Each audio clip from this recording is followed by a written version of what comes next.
Hello, welcome to LIU News. I'm Sarah Wong, bringing you the latest news to the Post community. In the wake of the deadly massacre in New Zealand, killing 50 worshippers, LIU Post hosted a vigil to honor those victims.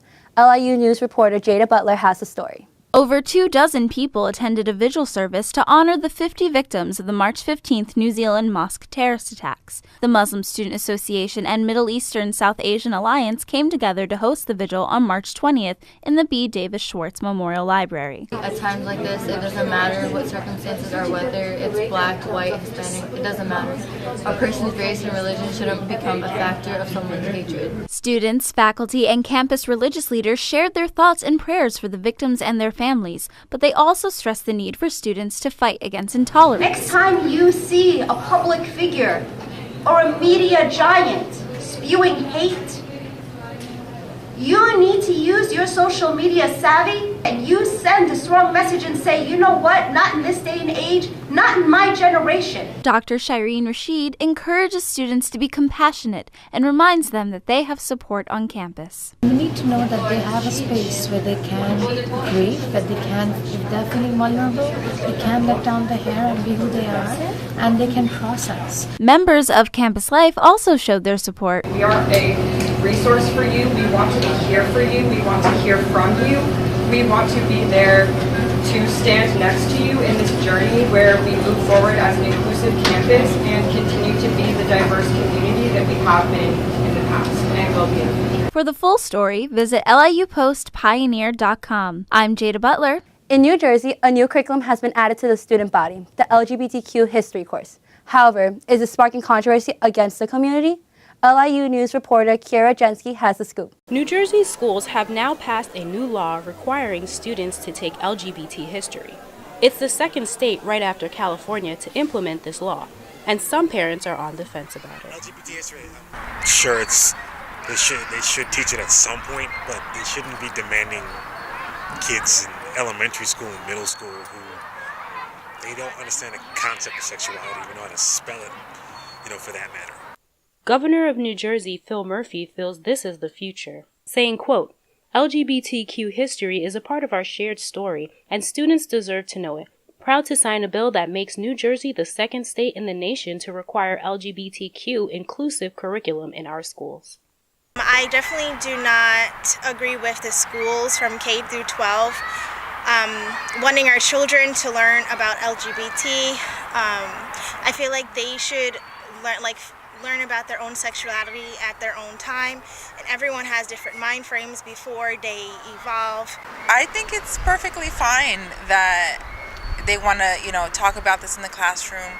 I have small kids; they're 6 and 8, and even them, they've asked me questions. Just being curious about same-sex genders and things like that, and it's something new. The advocates for this new law believe this will create a social acceptance. The new curriculum is set to start in the year 2020. This is Kiara Genti reporting for LIU Post News. We'll be right back after the break. Hi, I'm Mike Domagala of MDM Automotive, and here we not only review cars and trucks, but also give you the real-world perspective of owning such vehicles. As you can see, it's wintertime and it has very cold weather outside. There's also a lot of snow that's going to be coming down this month.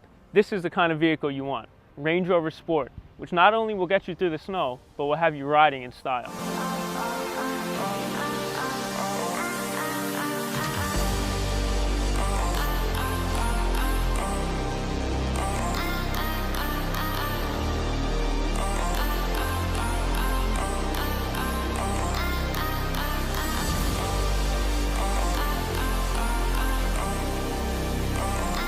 Make sure to tune in to MDM Automotive. Join Dondre Lemon, Matt Valentino, and Mike Domagala as they share with you the real-world experience of owning luxury and sports performance cars. I'm Ashley, and you're watching PTV. LIU Post has changed out parking passes, but get this, students are not happy. LIU News reporter Dondre Lemon has the story. LIU students will be seeing a change on their cars on campus. The school has brand new parking passes, which is now to be placed on the rear window instead of the front and rear bumpers. I think it's a waste of money. According to the Director of Public Safety, the new passes not only have more school spirit, but are easier for public safety to see because of the new location. However, if you already have an old pass, you do not need a new one. With the school merging with LIU Brooklyn in the 2019 fall semester, questions arise. Will the passes change again, and was it a waste of student tuition? I feel like the school is just spending money in all the wrong places when they could be putting it towards better Wi-Fi, better buildings, and better education towards their students, instead of trying to vamp up their sports program, which is already really good to begin with. And I'm not trying to diss the sports students, I'm just saying they have better, more important issues to work on in terms of the buildings. I mean, humanities, the building's been leaking for a month now. What are they doing? To register your car, it only takes a few minutes. Go to the public safety office located on the east side of campus.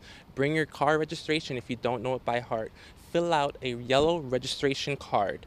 Once you're done, take the new sticker and make sure that you stick it on the top portion of the glass, and you're good to go. Reporting in Brookville, New York, I'm Dante Lemon, LIU Post News. A new name for the campus of LIU means less staff. LIU Post can be seeing a huge drop of faculties due to the contracts expiring. LIU Post Jada Butler has the story. Coined death letters by the authors of an anonymous pamphlet titled Common Sense, these letters mean that the faculty who have received them will end their academic careers at Post, but the reasons are unclear. The recipients of the letters are unknown to most students, but for those who are aware, they are upset. Students are losing their allies. I think faculty have always been our allies, and faculty have protected us and always helped us in our academic careers, and I think that we're going to lose that.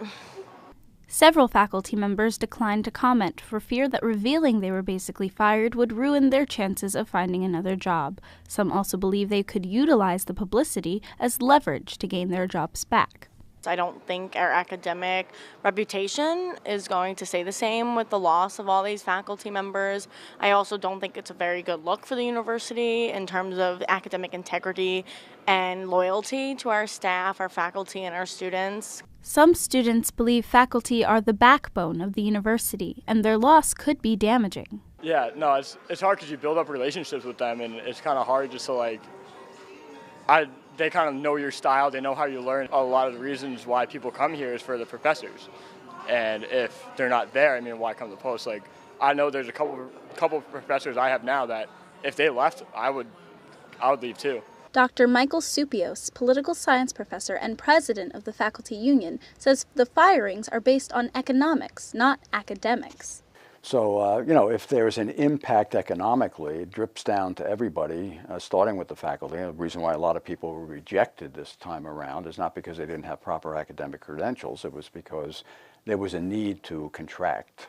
So people had their credentials, in my opinion, unfairly assessed, not from an academic lens, but from an economic lens. And that's not supposed to be the way it works. Dr. Supios filed at least 20 grievances since June 2018, more than his predecessor Dr. Harvey Kushner filed in the years of his tenure.